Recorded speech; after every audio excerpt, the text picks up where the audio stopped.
Monaro, call them out, demand the truth, dispel the doubt, for governments must serve the land, not crush its people with sleight of hand. Welcome to Monaro Zone. Today, we have a truly special and exclusive episode. We're honored to be joined by Kylie Paske, the granddaughter of Clare Nowland, and her daughter Nowell, Clare's great-great-granddaughter. Clare's tragic passing became a national story, but behind the headlines is a deeply personal story, one of love, loss, and the fight for truth. In this episode, we go beyond the media reports to discuss the critical local issues of aged care, policing, and government accountability.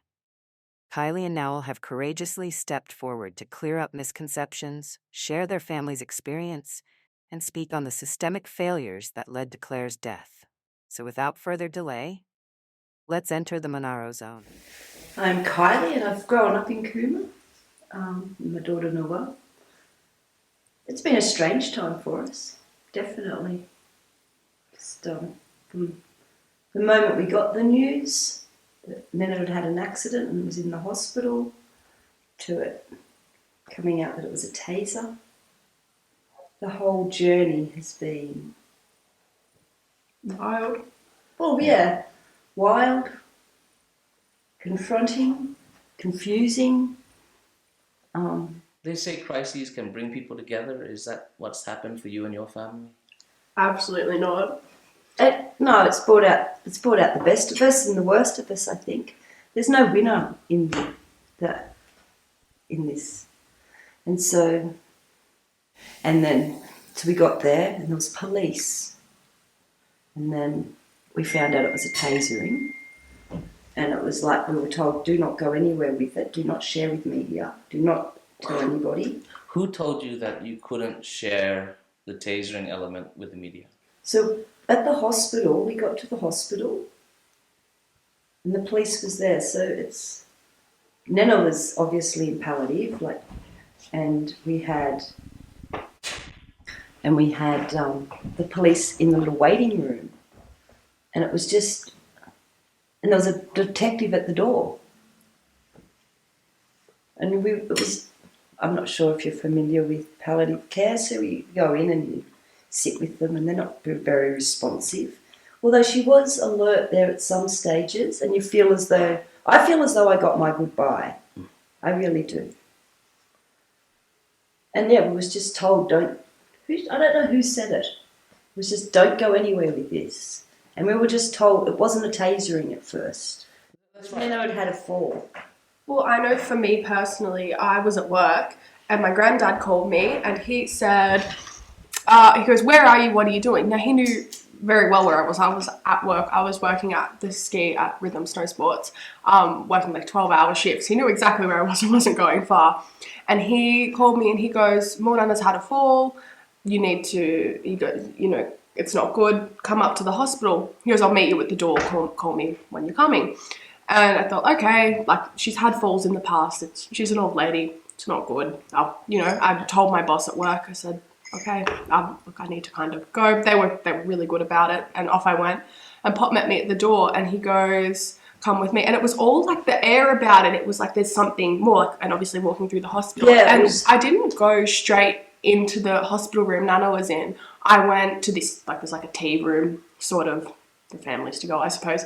And there was a police officer in there and he says, hi, his name escapes me, but he introduced himself and he sat me down and he goes, look, this is a situation, the early hours, your grandmother was tasered. And I was just gobsmacked. I was like, what? You can't come to terms with that. Tasered, she's 95 years old, she weighs 40 kilos. Anyway, that sort of just sat with me. I went in and was just with my family. But that's how the news was delivered to me. Yeah, it didn't come from our family members. And then I recall we were just told, don't say anything, we don't want and being a local family in the community, we didn't want all that attention, which obviously did eventually come. But initially there was none of that. But we were just told, don't say anything, let's just leave it. I don't recall. As an incident. As an incident. I recall that for at least 24 hours, there was no mention about the tasering at all. It was recorded as an incident. I have an auntie, and she's in Sydney, and I'm like, you've got to get home. So we quickly booked a flight. Auntie Gemma made it home. We got to the hospital, we saw Nana, and it was still an incident. And I said, this is going to get swept under the carpet. Captain Conspiracy, as I'm known, like there's no vaccine or whatnot. I said, it needs to get out. And she goes, it does. We've got, who do we tell? And I said, Andrew Thaler. I said, That is a good guy to get a message out. I said, Andrew Thaler would get the message out that there's been a tasering, not an incident. And so my auntie and I went, righto, let's do this. So we called it Andrew. Andrew came to my home, and it went from there. Then the media frenzy started, I guess. So just to confirm, because a lot of the media reports about Andrew says that he put himself forward for that, but you called Andrew to. I called Andrew. I had my aunt with me. My aunt and I are now estranged. I'm sorry. And that's how it is. So we called Andrew, and it was get it out there. And would you say he did a good job with that? Well, he has his contacts. He got it out there. The next day, the town was full of media. The family didn't take kindly to that, which I understand. Everybody deals with things differently, and we were all in this unfathomable, overwhelmed state, I guess. So the media was in town. They found Andrew. They spoke to Andrew. So he gave them his account. Not once did he ever say he was the family spokesman.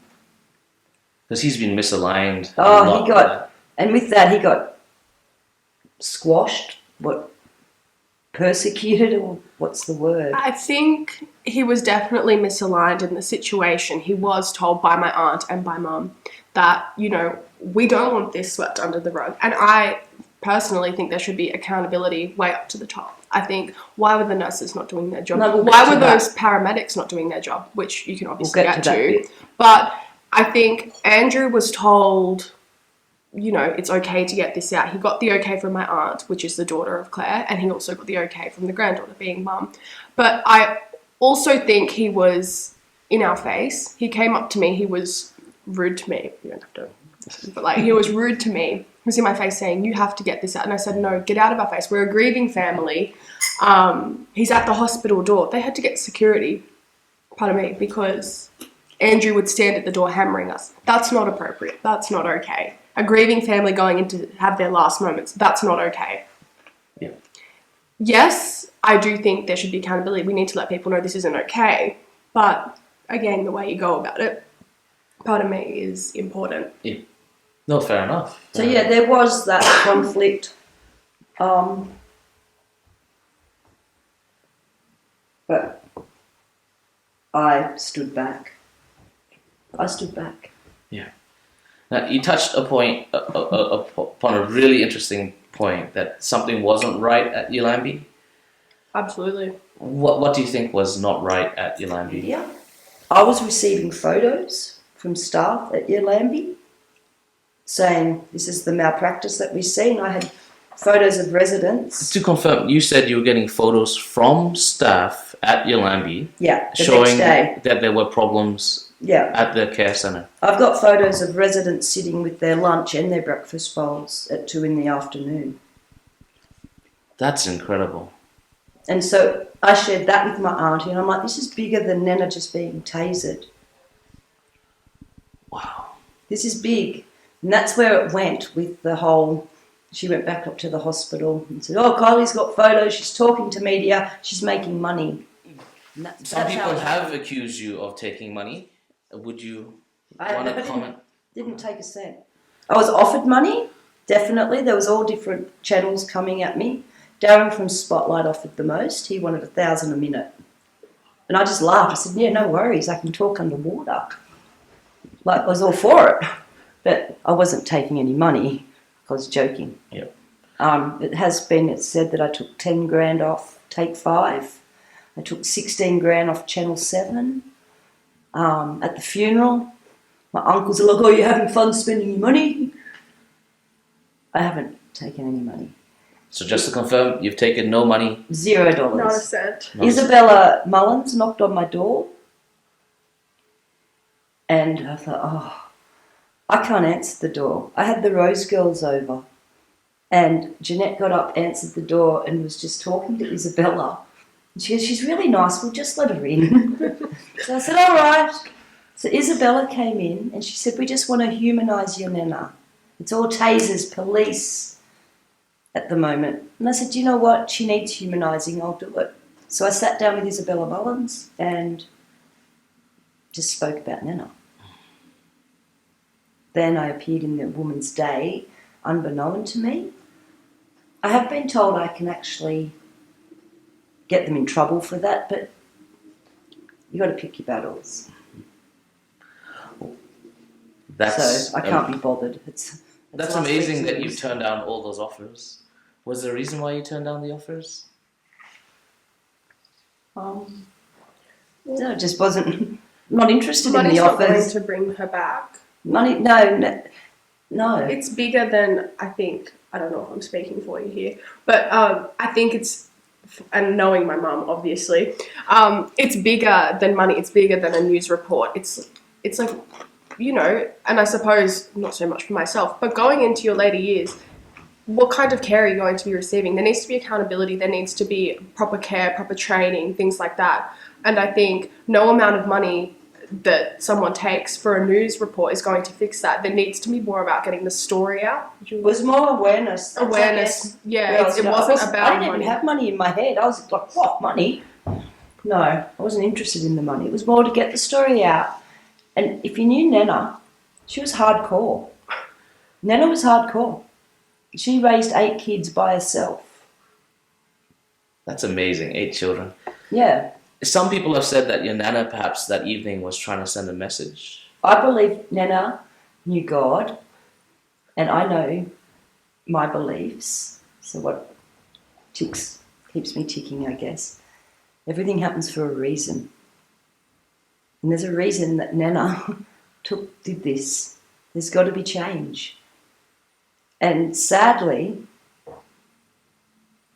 the community don't see it that way, or the council. I think this is a scream for massive change. So they gave Yallambee away, they sent the nurses away. Stay tuned for part 2, where Kylie and Nowell delve even deeper into the issues surrounding their Nana's tragic passing. From the systemic failures that led to that night, to their personal reflections on the officer who pulled the trigger. You won't want to miss it.